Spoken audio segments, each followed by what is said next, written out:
Assalamualaikum warahmatullahi wabarakatuh.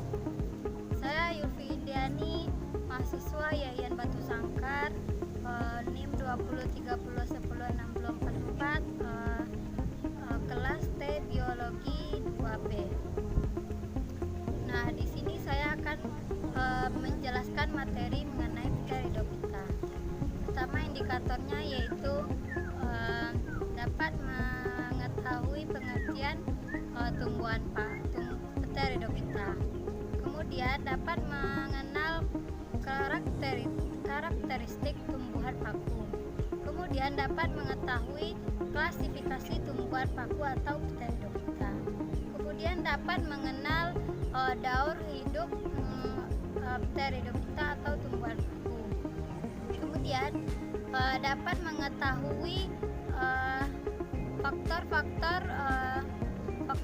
faktor tumbuhnya tumbuhan paku. Kemudian dapat mengetahui peran-peran tumbuhan paku dalam kehidupan sehari-hari. Nah, pertama saya akan menjelaskan mengenai pengertian Pteridophyta.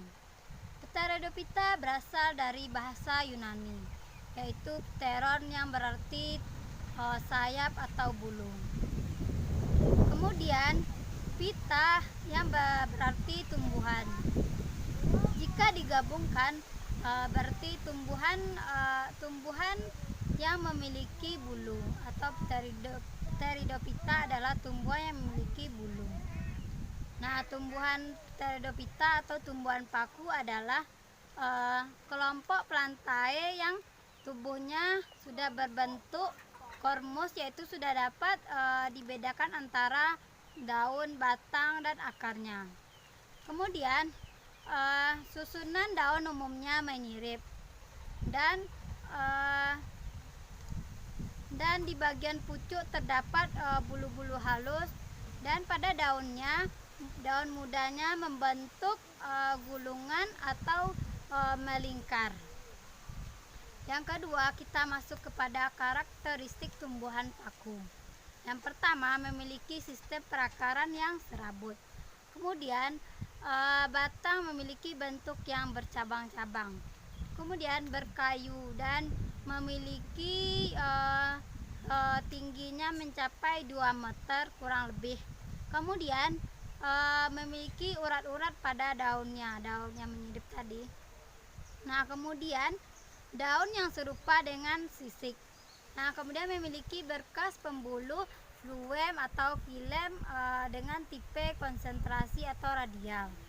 Nah, selanjutnya kita masuk kepada klasifikasi tumbuhan paku atau Pteridophyta. Terbagi atas 4 kelas, yaitu kelas Psilophytinae atau paku purba. Paku purba ini ukurannya besar, tingginya 3 meter kurang lebih. Nah, kemudian yang kedua kelas Equisetaceae atau paku ekor kuda.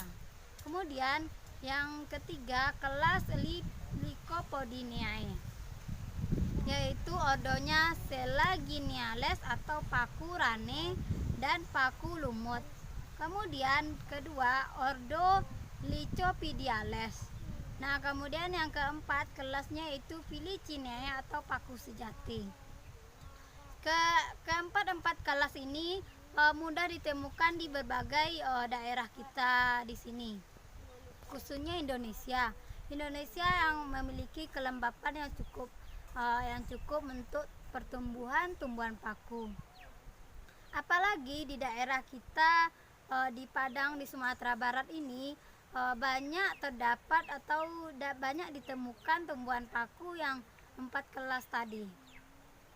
Nah, selanjutnya kita masuk kepada metagenesis tumbuhan paku. Yang pertama, spora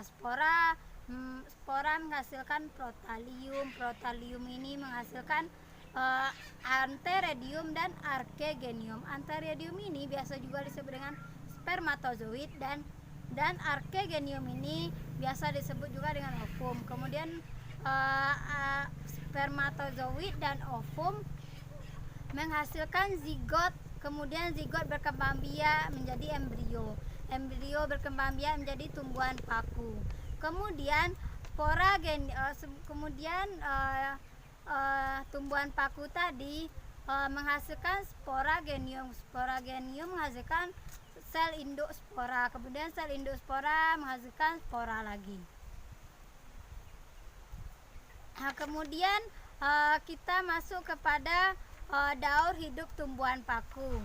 Daur hidup tumbuhan paku ini adalah pergiliran keturunan tumbuhan paku terdiri dari dua fase, itu fase gametofit dan fase saprofit. Fase saprofit adalah fase yang menghasilkan spora. Kemudian fase saprofit adalah fase yang paling dominan karena fase saprofit berukuran lebih besar dan memiliki fase hidup yang lebih dalam, yang lebih lama. Kemudian lama dibandingkan fase gametofit. Nah, kemudian kita masuk kepada faktor yang mempengaruhi pertumbuhan tumbuhan paku. Yang pertama, ayo siapa tahu? Nah, benar, suhu. Suhu ini adalah golongan tumbuhan paku yang berdaun kecil membutuhkan temperatur yang bersuhu rendah berkisar antara 13 sampai 18 derajat Celcius. Kemudian sedangkan yang golongan yang berdaun besar membutuhkan temperatur yang 15 sampai 21 derajat Celcius. Nah, kemudian kelembapan tingkat kelembapan yang baik berkisar 60 sampai 80 derajat Celcius. 60 sampai 80%. Kemudian kelembapannya yaitu kelembapan tanah dan kelembapan udara. Nah, selanjutnya kita masuk kepada intensitas cahaya. Intensitas cahaya ini dampaknya dari kepada tumbuhan yang kekurangan cahaya menyebabkan tumbuhan paku tadi menjadi kerdil. Kemudian kita masuk kepada pH tanah. pH tanah ini terbagi menjadi 3, yaitu asam, netral, dan basah. Jika tanah tersebut tingkat keasamannya tinggi, maka dampaknya pada tumbuhan paku dapat tidak berkembang biak dengan sempurna paku tersebut. Kemudian kita masuk ke kemudian pH tanah ini sangat penting untuk tumbuhan berkembang dan bertahan terhadap penyakit. Nah, kemudian terakhir kita masuk kepada peran tumbuhan paku. Yang pertama, sebagai salah satu penyeimbang ekosistem hutan. Kemudian produsen dalam rantai makanan. Kemudian sebagai vegetasi penutup tanah. Kemudian sebagai pengamanan tanah terhadap erosi. Nah, juga ada masyarakat yang menggunakan tumbuhan paku menjadi tanaman hias. Contohnya dapat kita lihat yaitu adiantum atau suplir dan platycerium atau paku tanduk rusa. Kemudian aspelegenium yaitu paku sarang burung. Bentuk-bentuk spesies tadi juga sangat menarik.